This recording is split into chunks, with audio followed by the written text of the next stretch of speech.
जय माता दी। मेरे सभी प्यारे दोस्तों, मैं लक्ष्मी शर्मा बड़ों को चरण स्पर्श, छोटों को प्यार और बराबर वालों को दिल से नमस्कार करती हूँ। आज की वीडियो में आप सभी जानेंगे कि साल 2022 में देवशयनी एकादशी कब है और क्या है इसकी विधि, और साथ में सुनेंगे कथा। वीडियो को अंत तक जरूर सुनिएगा और दूसरों को भी शेयर कीजिएगा।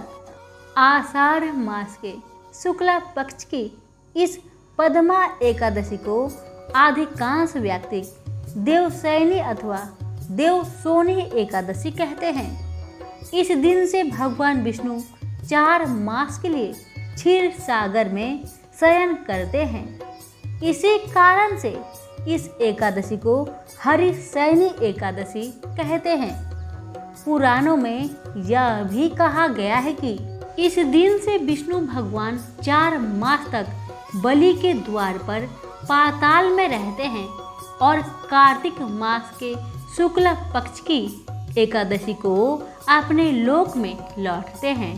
इन 4 महीनों में भगवान विष्णु क्षीर सागर में शयन अथवा पाताल में निवास करते हैं और इसी कारण विवाह आदि कोई शुभ कार्य नहीं होते हैं।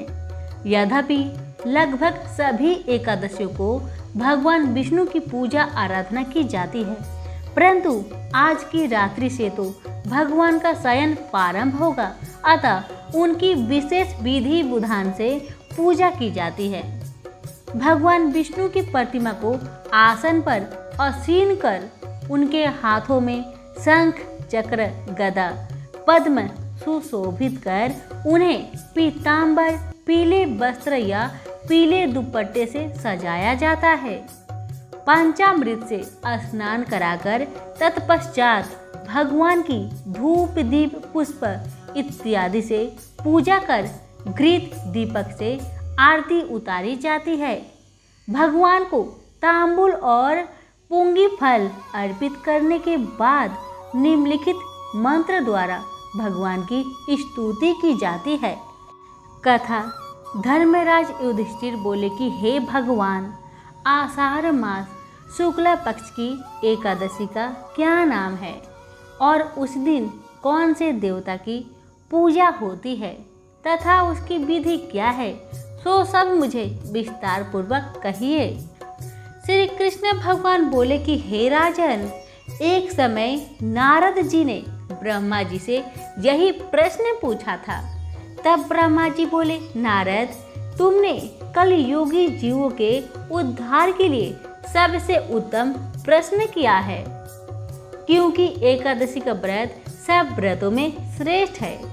इसके व्रत से समस्त पाप नष्ट हो जाते हैं। इस एकादशी का नाम पद्मा है। इसके व्रत करने से विष्णु भगवान प्रसन्न होते हैं। मैं यहाँ एक पौराणिक कथा कहता हूँ, ध्यान पूर्वक सुनो। सूर्यवंशी मानधाता नाम का एक राजा था।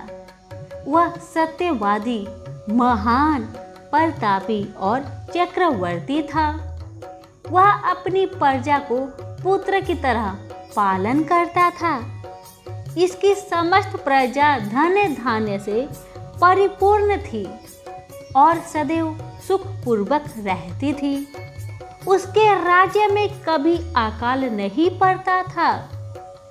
एक समय राजा के राज्य में 3 वर्ष तक जल न बरसा, जिसके कारण राज्य में अकाल पड़ गया और प्रजा दुखी रहने लगे।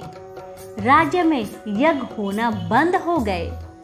एक दिन प्रजा राजा के पास जाकर प्रार्थना करने लगे कि हे राजन, समस्त विश्व की सृष्टि का मुख्य कारण वर्षा है। इसी वर्षा के अभाव से राज्य में अकाल पड़ गया है और अकाल से प्रजा मर रही है। हे राजन, आप कोई ऐसा उपाय बतलाइए जिससे हम लोगों का दुख दूर हो सके। इस पर राजा मनधाता बोला कि आप लोग ठीक कह रहे हैं। वर्षा के ना होने से आप लोग बहुत दुखी हैं। राजा के पापों के कारण ही प्रजा को दुख भोगना पड़ता है। मैं बहुत सोच विचार कर रहा हूँ, फिर मुझे अपना कोई दोस्त नहीं दिखाई दे रहा। आप लोगों के दुख को दूर करने के लिए बहुत यत्न कर रहा हूँ। ऐसा कहकर राजा मानधाता भगवान की पूजा कर कुछ मुख्य आदमियों को साथ लेकर वन को चल दिए। वहाँ वह ऋषियों के आश्रम में घूमते घूमते अंत में ब्रह्मा के पुत्र अंगिरा ऋषि के आश्रम पर पहुंचा। उस स्थान पर राजा रथ से उतरे और आश्रम में आए। वहाँ मुनि अभी नित्य कर्म से निवृत्त हुए थे। राजा ने उनके सम्मुख प्रणाम किया और मुनि ने उनको आशीर्वाद दिए। फिर राजा से बोले कि हे राजन, आप कुशल पूर्वक हैं तथा आपकी प्रजा भी कुशल पूर्वक होगी। आप इस स्थान पर कैसे पधारे हैं सो कहिए। राजा बोले कि हे महर्षि, मेरे राज्य में 3 वर्ष से वर्षा नहीं हो रही है। इससे अकाल पड़ गया है और प्रजा दुख भोग रही है। राजा के पापों के प्रभाव से ही प्रजा को कष्ट मिलता है, ऐसा शास्त्रों में लिखा है। मैं धर्म अनुसार राज्य करता हूँ, फिर यह अकाल कैसे पड़ गया इसका मुझे अभी तक पता नहीं लग सका।